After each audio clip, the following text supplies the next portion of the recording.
warga sipil yang tak berdosa menanggung beban paling pedih dari kekejaman agresi militer Belanda I.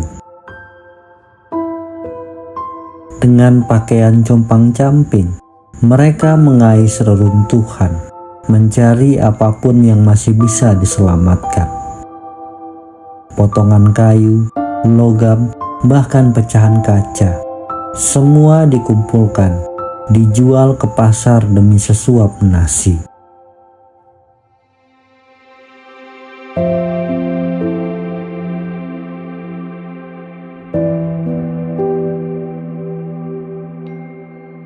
Di balik reruntuhan, terdengar dentang belencong yang diayunkan.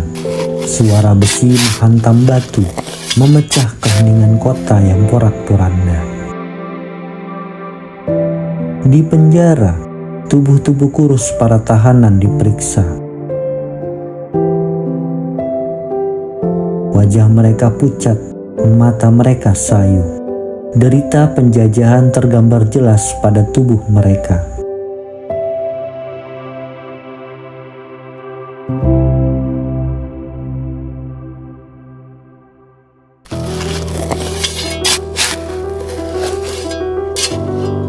Di jalanan, orang-orang membersihkan puing, berusaha membuka jalur kehidupan.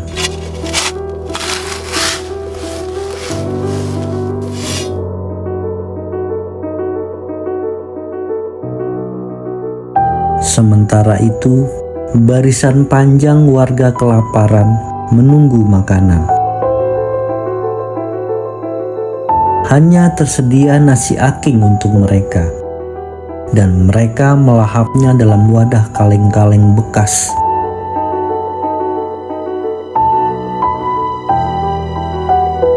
Anak-anak kecil dengan perut yang kosong dan mata mengibah.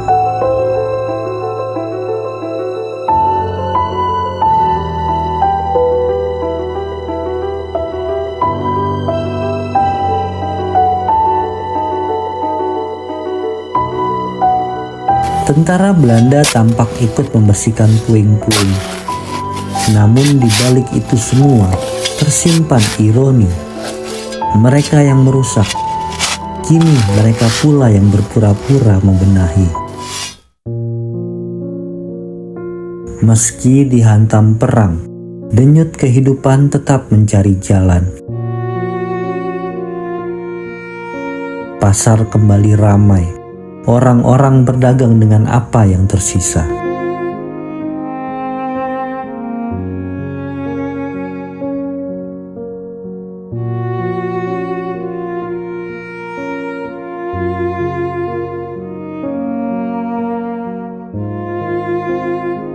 Palembang kembali jatuh ke dalam cengkraman penjajahan.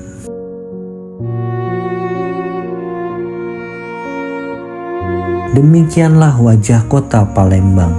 Di tepi Sungai Musi, Palembang yang dulu makmur, kini semuanya hancur.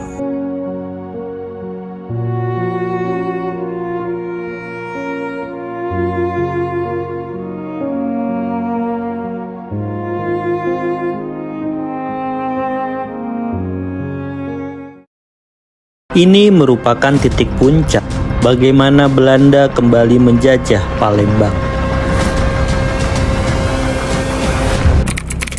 Dilakukan peralihan kekuasaan dari Inggris ke Belanda untuk wilayah Sumatera bagian selatan. Sejak itu, Kolonel Mollinger sebagai Komandan Brigade Y sekaligus Komandan Teritorial di Sumatera bagian selatan resmi menguasai daerah itu. Pada hari itu pula, pasukan tambahan Brigade Y Belanda, Gajah Merah, yang sebelumnya ditugaskan di Bali dan Lombok, berlayar menuju Palembang. Setelah berlayar selama 5 hari, pasukan tambahan tiba di hilir Sungai Musi. Satu persatu personel kemudian didaratkan dengan landing ship tank.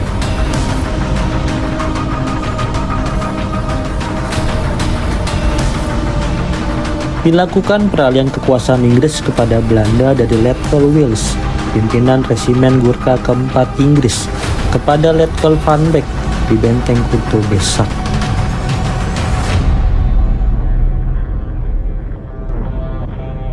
Hari itu, pasukan Belanda juga mengambil alih seluruh pos pertahanan dari Inggris.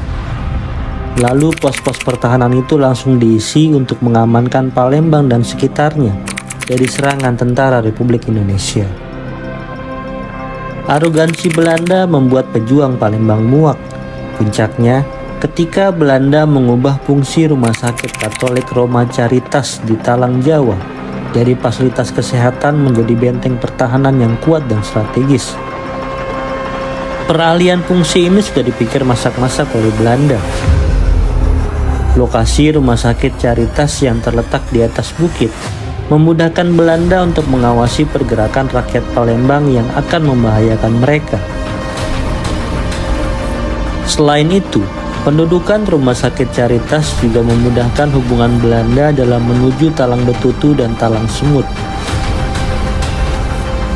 Tindakan Belanda ini menjadi salah satu pemicu perang.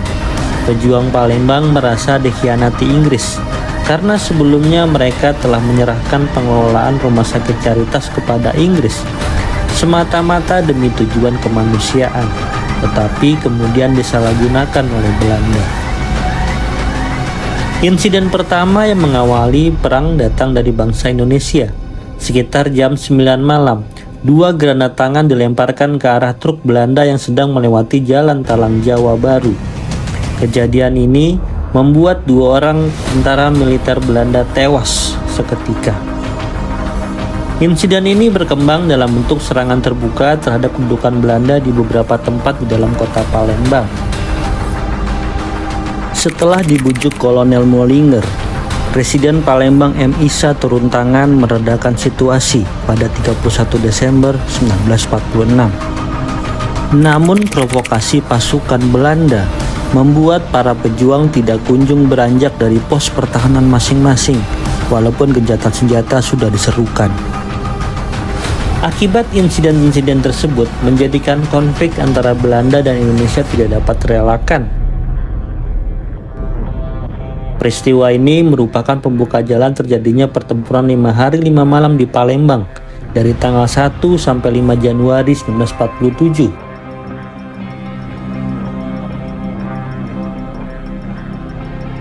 Menjelang hari kelima pertempuran, setelah kekurangan pasukan logistik dan amunisi, kedua belah pihak mengadakan pertemuan antara pimpinan sipil dan militer mereka dan memutuskan untuk melakukan gencatan senjata.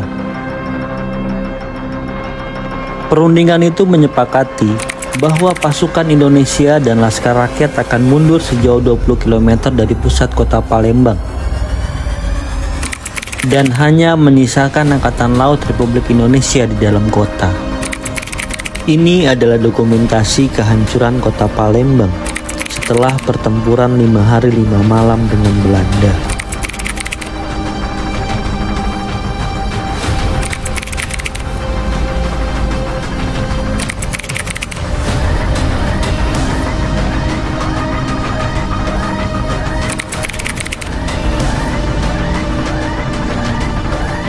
Dalam pelaksanaan kerja lapangannya, pasukan Belanda dibantu oleh pemandu dari orang Indonesia.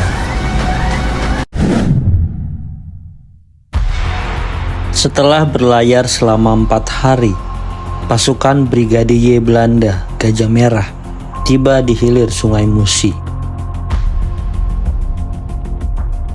Satu persatu personel kemudian didaratkan dengan landing ship tank.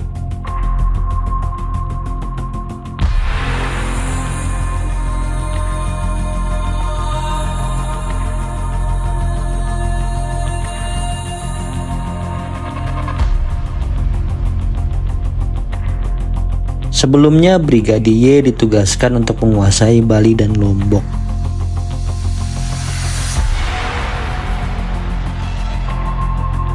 Pada 24 Oktober 1946 lalu, telah dilakukan peralihan kekuasaan dari Inggris ke Belanda untuk wilayah Sumatera bagian selatan. Sejak itu, Kolonel Mollinger sebagai Komandan Brigade Y sekaligus Komandan Teritorial di Sumatera bagian selatan menguasai daerah itu. Wakil Komandan Brigadier adalah Letnan Kolonel D.J. Panwel dengan kepala stafnya Mayor van der Veen.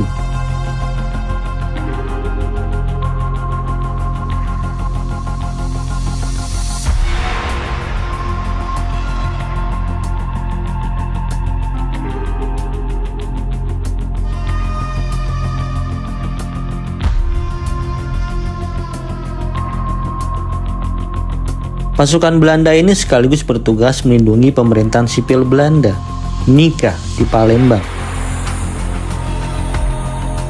yang dikepalai oleh Mr. H.J. Witchmalen dengan sekretarisnya J. van Groen.